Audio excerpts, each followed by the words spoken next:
Well, I've always liked horror films. I mean, I think since I was a really, young boy, like watching the old movies on TV, like, the Universal horror movies like Frankenstein and Dracula and the Wolfman, Abbott and Costello Meet Frankenstein, The Blob.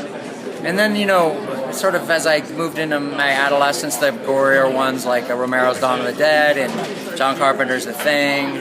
Poltergeist certainly came out at that time. I sort of keyed into Poltergeist for some reason because I grew up in the suburbs and it was like a suburban family and there was nothing that their parents could do about it, it could happen to you. So there was something very like primal about, that shook me to my core that's very personal. As far as being in them, the independent film scene and these sort of smaller horror movies worlds kind of collide at these festivals, and I've met people like Ty West, and even Compliance has been described by people as a horror film, and this Cheap Thrills in a way is kind of a horror film. It has gore and stuff like that.